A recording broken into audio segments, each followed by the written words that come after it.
Have you ever felt the burning in your feet? And has it ever made you uncomfortable and made your sleep uncomfortable? If so, then you should be thinking beyond diabetes too, because diabetes is not the only reason that you are having it. There are at least 6 to 7 more reasons that you should be addressing. And then at the second part of my video, I'll be discussing few things that you can do without medicine to improve your symptoms.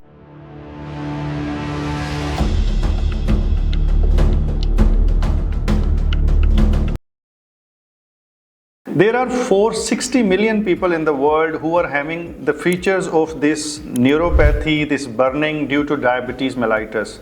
Now, that's more than the whole population of USA. That's a huge number. But even then, there are still more people who are actually having this burning. This burning sensation is actually leading to a feeling that their feet is on fire. And there are 6 to 7 more reasons. So first of all, let's talk about diabetes. How does it cause the burning sensation? When the diabetes is just too much and it's uncontrolled, there is a higher level of glucose within the blood, and that leads to formation of certain material and products, advanced glycosylation end products, the polyol pathway. There's so many technical names for that. But all these products, what they do is they go to the external layer of the nerves and they destroy the cells called the myelin cells and the other cells, even the Schwann cells too. So these are the insulating materials of the electrical wire, if you say it in a general term. So what happens to a wire when the insulation is gone? It tends to short circuit. It tends to produce some sparks.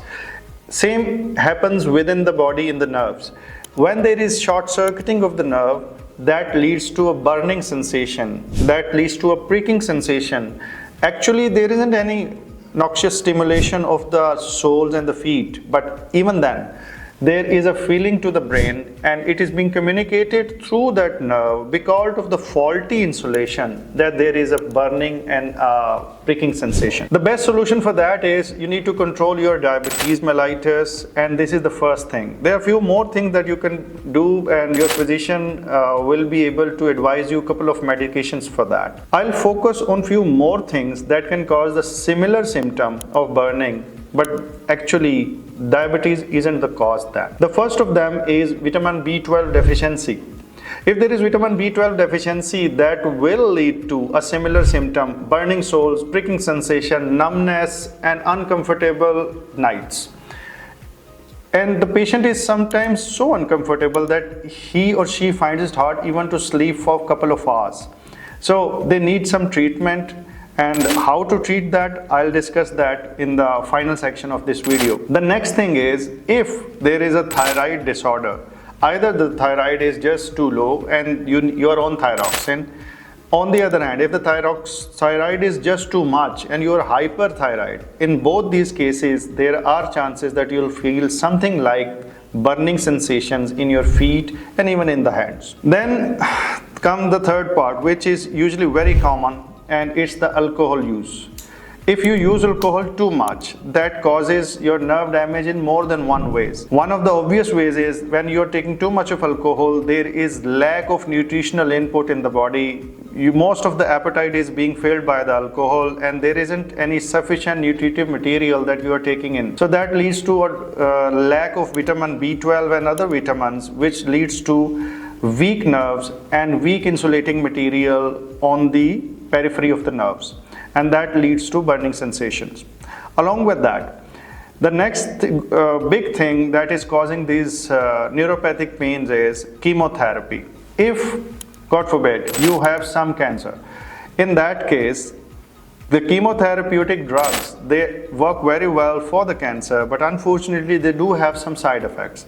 And one of those side effects is that they destroy the peripheral nerves. Not all of them, but few of the chemotherapic drugs like vincristine, vinblastine, and many more, they tend to have a damaging effect on the nerves.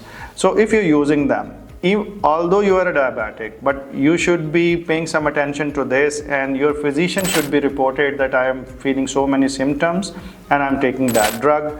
In that case, a communication between your general physician and an oncologist would help to curtail the further worsening of those symptoms. The next thing is tarsal tunnel syndrome. Tarsal tunnel syndrome is something related to carpal tunnel syndrome. Carpal tunnel syndrome is something when a tunnel that is just communicating the nerves to the hand, it has a narrowing within it. Similarly, a tarsal tunnel is within the feet. So if there is a narrowing in the tarsal tunnel, that will lead to excruciating pain and the burning sensation within the feet. In those cases, we need to dig in the cause. We may have to take an orthopedic opinion, and sometimes even the decompression is needed, which is a minor surgical procedure. The second last thing is heavy metal poisoning. Heavy metal poisoning, for a general layman, one could feel like that I am not using any heavy metal. How can I be suffering from anything related to that? The thing is, many of the modern diet products, they are having some element of mercury, and one of the big things is fish. The farmed fish, which is not really brought from the river and the sea, they are having some adulteration in the feed of the fish, and sometimes that can lead to increased mercury content within the body. And some of the fish already have an increased mercury content in their flesh, and you need to be cognizant of the fact that if you are feeling something like that, mercury poisoning has so many other features. If you are interested, I can go into that detail. But the burning soles and the pricking sensation and a numbness, sometimes that is also associated with heavy metal poisoning, and mercury is just one of them. And the last part is sometimes the stomach capsules, namely omeprazole and other sister drugs like that, they tend to have a rare side effect of peripheral neuropathy. This is not a usual side effect, but the kidney patients tend to have more of it. And if you are having no other cause of neuropathy and your symptoms are not being relieved, it may be a wise decision to talk to your physician about your omeprazole and these features.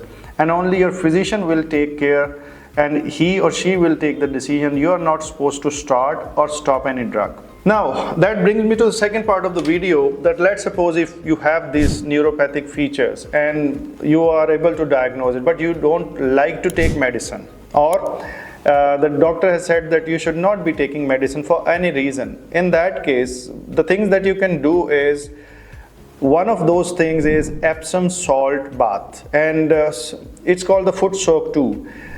Now, 1 cup of Epsom salt within the water, and then you soak your feet in it, and it tends to relieve some symptoms. It's not a one-time cure for all times, but it does help with the symptoms. So you can use that if the other things are not working so well. And the next thing is ice therapy, which is not really feasible in all the circumstances, but you can do it. And ice tends to just numb the nerves.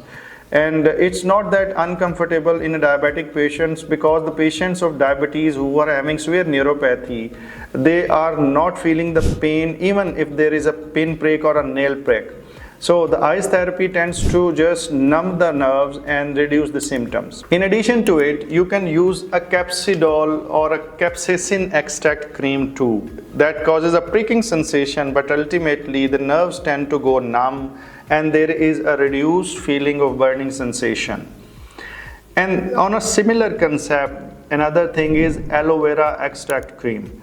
It's very freely available. You can get it from anywhere, even over the counter, and they can be used on the soles if the other things are not working, or the symptoms are better but not completely relieved with the medication. You can just add on. Then comes some degree of medicine, which is, I won't call them medicine because these are vitamins or electrolytes. Vitamin B12 or the methicobal, it's good for the neuropathy, and if you are using it, or if you are using any multivitamin containing that, that should be sufficient to fulfill your needs. Magnesium has also been reported to be helpful in neuropathy, and if the other things are not working, probably trial of magnesium may be helpful, but never ever try to start magnesium on your own. It must always be started with the help of your physician in the dose and frequency that your physician is recommending to you. Now, one thing is acupuncture. Acupuncture is something that used to be quite in the limelight, but lately it has not been that popular, I should say. So one of the things that you can do, you can just have a tennis ball and you can use that tennis ball to massage the sole of your feet, or you can have a roller massage, and that properly massages the sole of your feet, and that helps to relieve the neuropathic pains. In acupuncture, the pinpricks and things like that, I generally don't recommend it. I'm not an expert in acupuncture, so I should not be commenting more than that, but I am not in favor of anything that is pricking in your body. But massage is good with the help of tennis ball if you don't have the roller massage. And the last part is, which is kind of a household remedy, and that has been there since long, typically in the Ayurvedic culture, is the turmeric and the black pepper. A small teaspoon of turmeric and a fraction of black pepper added in hot milk, warm milk I should say, and then using it, that has been reported to relieve number of painful symptoms along with the neuropathic symptoms. And that makes some sense too, because turmeric is known for its anti-inflammatory effects, and the same goes true for the black pepper. So if you should be using it or not, that should always be consultation with your physician, because everybody is not the same. You may be having some contraindications to either one or both of these things. So never use it on your own, but this is just a food for thought. If the other things are not working, then you can discuss one of these topics with your physician, and maybe you may be getting some relief. Stay strong, stay healthy and informed, and thank you so much for tuning in.